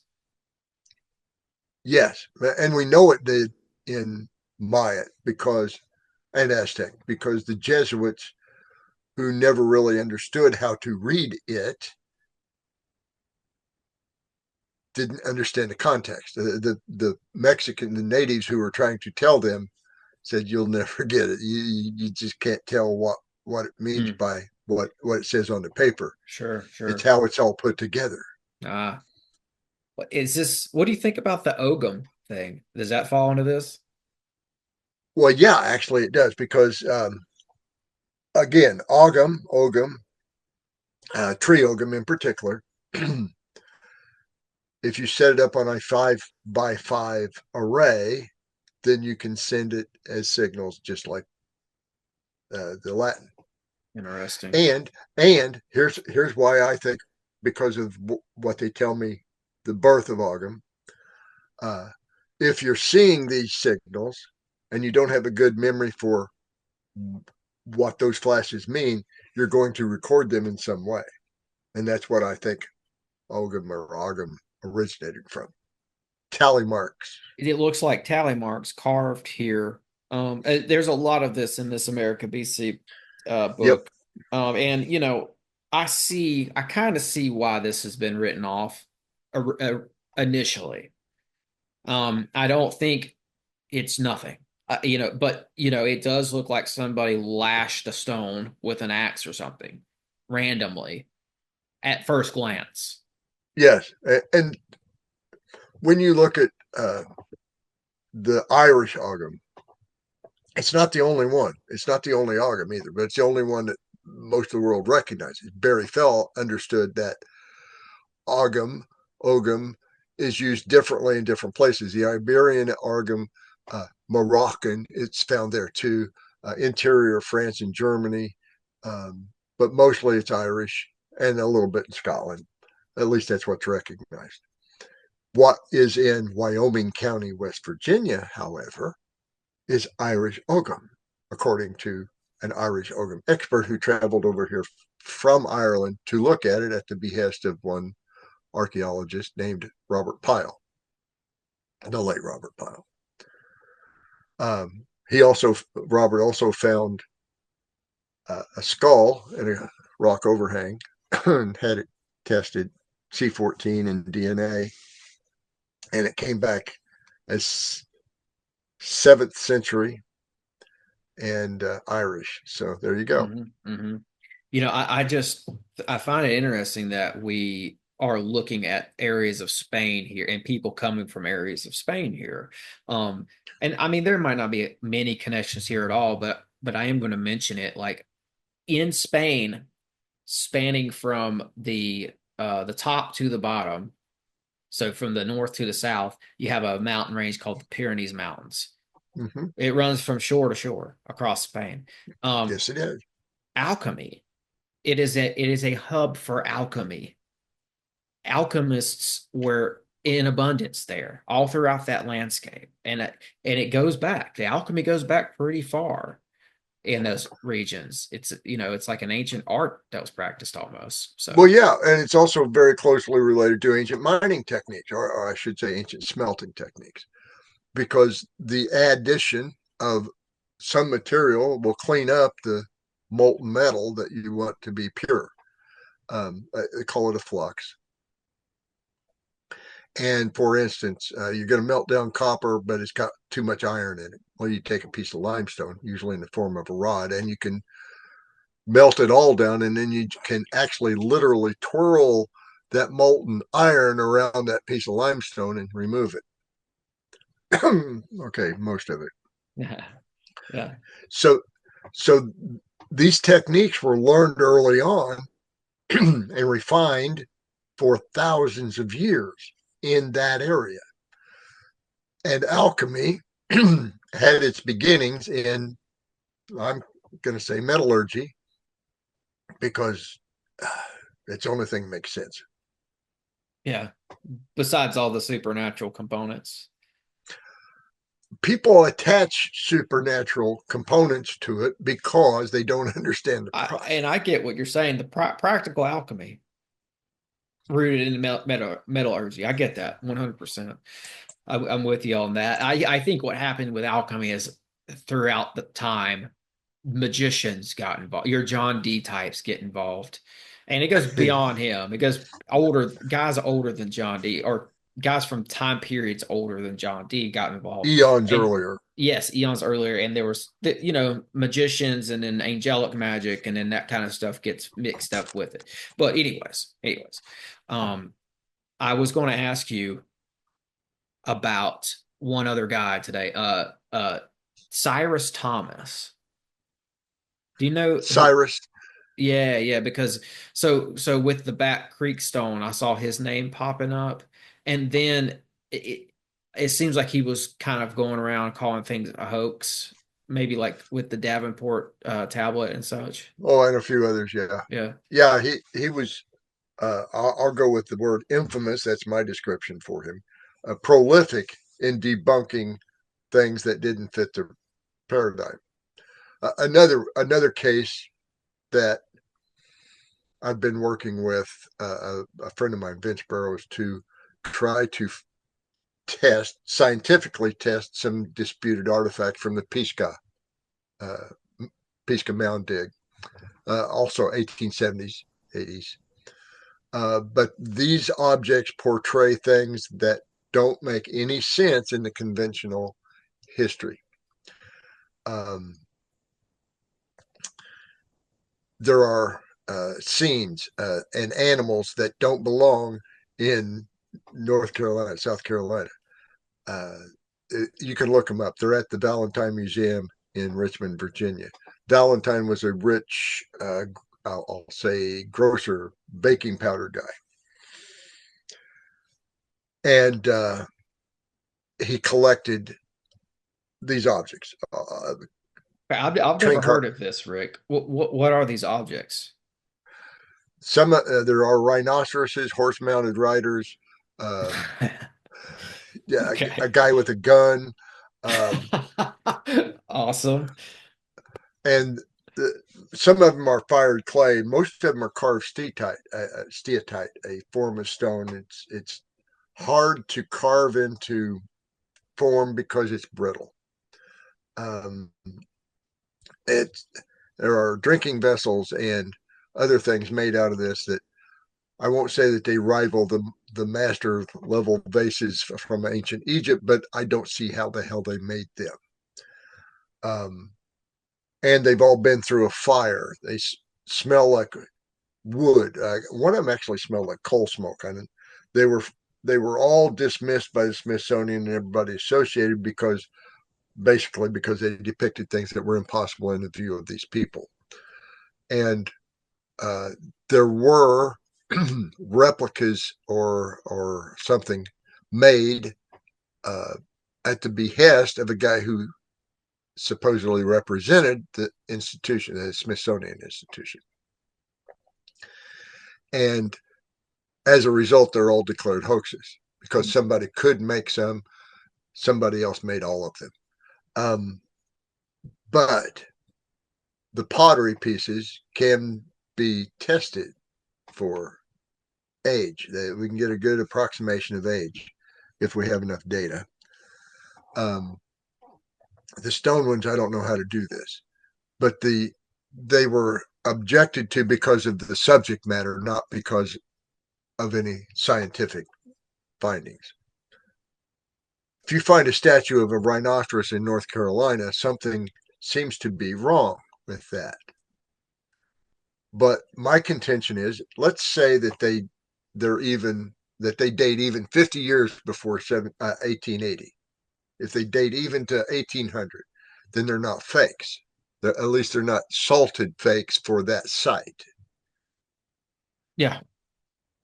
So if they are not salted fakes for that site, what explanation can we give for them being in North or South Carolina? I forget where Pisgah is actually, North Carolina. Pisgah, yeah, Pisgah National Forest. Yes. Cherokee site, basically. Yes. And if they are older than that, then they're genuine, but how do they represent rhinoceroses and Chinese guys in their funnel hats? Were they Asian? Were some of the Asian artifacts Asian? They appeared to be Asian people, Asian figures, yes, some of them. Now, having said that, the Cherokee held black slaves by 1730. They just did. I'm sorry, but they did. Yeah. And by 1760-ish, I think it was. I'd have to go look that one up. There was a Jewish population in the South Appalachians, and they were known as slave traders as well. Yeah, yeah. How long do you think that they had been there? Were they new arrivals? No, they had been there by about 1700. Okay. They probably arrived from the French side, not from the English side. Yeah. Well, so this is cool. I'm gonna check out this Valentine Museum to do with this Pisgah stuff. I really want to see that. The 1880s, 1870s, that appears to be the time when this Cyrus Thomas guy comes in and calls the Davenport tablet a hoax. Yes. Or illegitimate, or whatever verbiage he uses. What are your thoughts on that Davenport tablet? Well, let's go with this. It's never been tested in any way, shape, or form. I can't say I've handled the object because it was in a case, but I had the case like right here. So Okay. I'm not saying it can't be done. A really good jeweler with a really good burn could do it, but he didn't. This object is old. It's truly old, my opinion only. Mm-hmm. We volunteered. We were there with a film crew to just to talk to them about that object, and they were very gracious about that. They are not archaeologists; they're curators, so they're going to take care of it. They don't really have any answers about the object itself. They're going to put it in a new case and may already be there, but I left them a volunteered proposal that while they had it out, we'll come over there for a day and at least do some laser microscopy and whatnot. Something that's easy to do, safe, but I don't expect that invitation to arrive. Okay. So well, my contention is that object, along with a whole bunch of others in the same general area that were objected to, have no basis for the objection.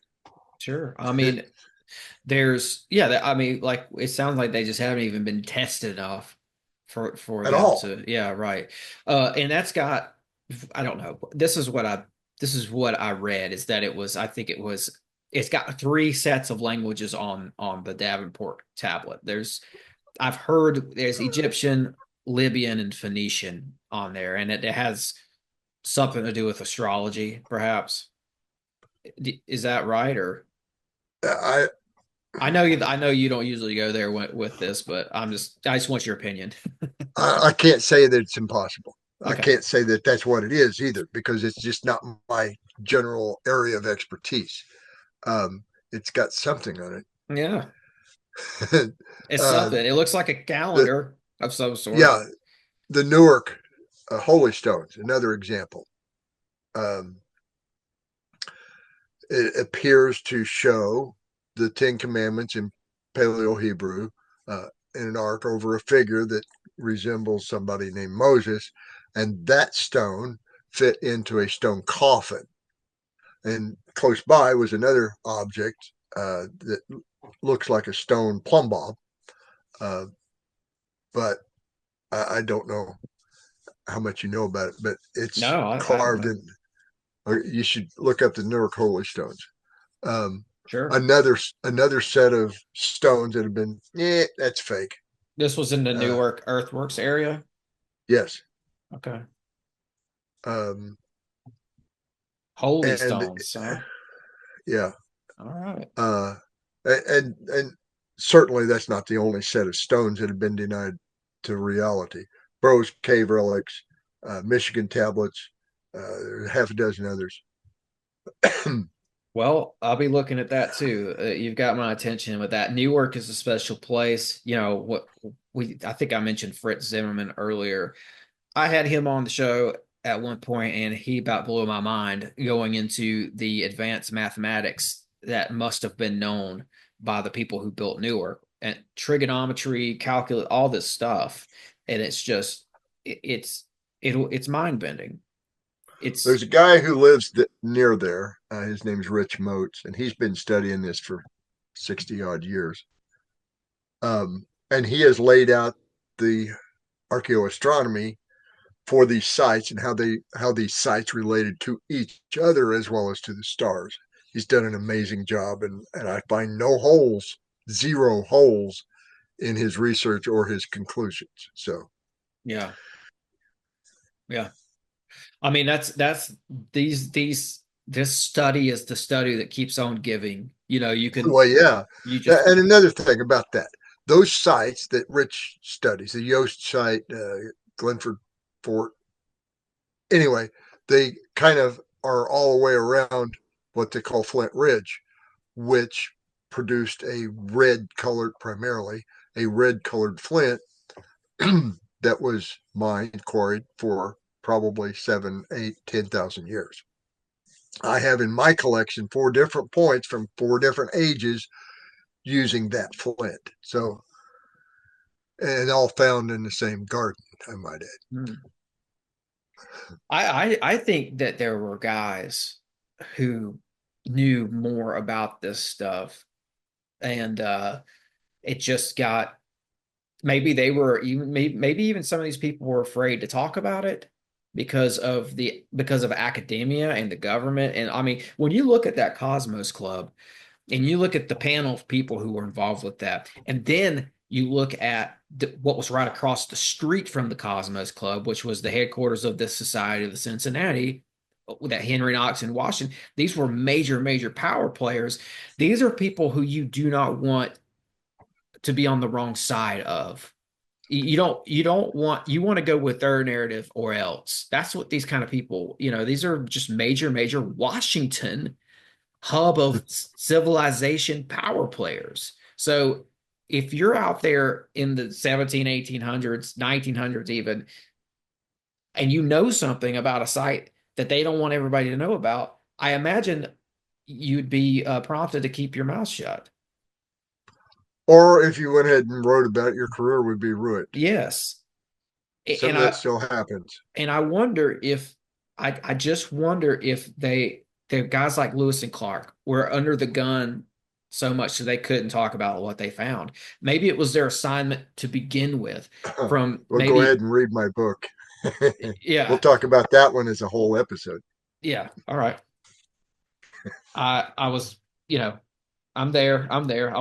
We'll talk about it another time. I like that. I like that. Talk about that one at another time because I want to know more about Lewis and Clark in general, anyways. I think it's 2 or 3 chapters in my book. So yeah, I've read through some of that. I'll read it again and we'll touch base. I look forward to that. Yeah. One other thing before we go. I just wanted to get your thoughts on something. And this is the last thing I got for you, Rick. I'm gonna let you go. All right. I appreciate your time, man. Let me see if I can pull it up here. Because we talked about Barry Fell and all that. And I know that last time we talked about the little people, and we don't have to go all the way into it.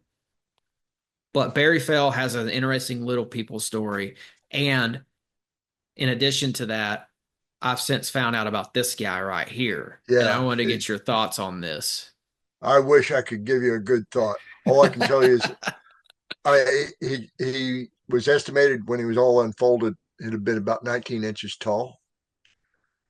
He's very real. He's got ribs. He's got finger bones. He's internal organs are still kind of detectable, but he was naturally mummified. Was that in Arizona or New Mexico? I don't recall.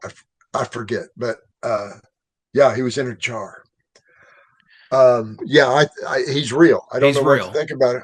Yeah, this is a real little person, and if you're watching this, you can see that they've set a ruler up right beside him for context here, and 1, 2, 3, 4, 5, 6, 7. And they sit in the position that he's in. Well, plus the stand. Yeah. Okay. So minus the stand, then he appears to be about 5 inches tall sitting. Yes. So standing, this was maybe 10 at the 12. most. Okay. Yeah. 10 or 12 inches. This is I cannot, it's taken me a while to wrap my head around the fact that there were possibly 12-inch humans or humanoids roaming North America. Well, there was a 6-incher found in Mexico, so it's just like what? But I mean, and I love that story about Barry Fell. Like he got his way into what was it? It's somewhere in Tennessee, wasn't it? He got into a museum or something. No, it was in the Smithsonian. It was in the stacks at Smithsonian, supposedly in DC. Yeah. Wow, how did he breach that wall? But he had the right credentials. Yes. It had the PhD. Things were different then. Mm-hmm. But the bodies were. This also gets interesting. The bodies were recovered near Chillicothe, Coshocton, Ohio. Same place where the Newark Holy Stones are housed today, at the Johnson Humrick House Museum. So the bodies that Barry Fell looked at in the Smithsonian were from Chillicothe. Yes. Okay. There were, I didn't know that. 4,800 or so of them estimated. There's another site in Tennessee, in Sparta, in that area. Yes. Where they found thousands of them, graves. Yep. Yeah. And reported on it in the Smithsonian's publications. And you know what? Like, what's crazy about that? I thought they were all just young children. That's right. Well, so that's what they were written off as, but they had all the marker and teeth and just the wear and tear of an adult, right? And arthritis and various other age related. Rick, I thought that the Barry Fell was viewing bodies that were found in Tennessee. I did not know they were in Chillicothe, Ohio. Well, I can't say that those bodies didn't come from Sparta. What I can say is he went there on the basis of the report from Chillicothe. Okay, well, either way, yeah, the fact that it's associated with Chillicothe is interesting to me because that was originally to be the capital of Ohio. Yep. And so it was like the first capital, and they built it on top of a mound site because it was a mound site, from Yes, what they I did. could tell. Yeah, This is what that people need place to is wrap worth a their heads visit. around. People need to make room in their paradigm that founding fathers of this country picked out mound sites to build on. And we have to figure out why, or, I want to figure out why. Well, again, and I'm going to have to go here in Yeah, just a couple that's minutes. okay. I'm but, sorry, Rick. I know you got to go. I'm sorry. when we look at things today, when I look at things today to look for places for a line of sight communications relay station, I look for cell towers because they're on the right terrain, and they are also a line of sight communication system. So whoever was wandering this terrain for 15 or 50 or 150,000 years, depending on how you want to look at it, they got to know it real well and what it was capable of doing for them. We're not new. There's no reason to not use the previous knowledge, except that whole sacrilege thing. Well said. Thanks for your time today, Rick. Tell everybody about your show, where they can find it, and any other details you want them to know about yourself or the show. Sure. It's called Lost America. It's myself, Chris Finnefrock, and a whole bunch of our fellow researchers. There are 4 episodes on Prime Video. You can find them. I think they're standard resolutions like $2, and high resolutions like $3 or $4. We have enough footage to edit roughly 150 episodes from all over North America. Nice. And we'll get there eventually, but we have most of them you can also find on X as a temporary measure if you're a subscriber on X. And we are aggregating them to probably 2 or 3 dozen different download sites within the next few months, and in 156 languages. Excellent. Well, I'm looking forward to watching those 4 episodes and seeing what's to come. And I'll watch those. I'll finish up reading your book. Maybe we'll do a Lucy Clark thing, and we can talk about your episodes in another down the road sometime. So, all right. So, thanks, Rick. As always, break the mold, conquer the realm, and thanks for listening.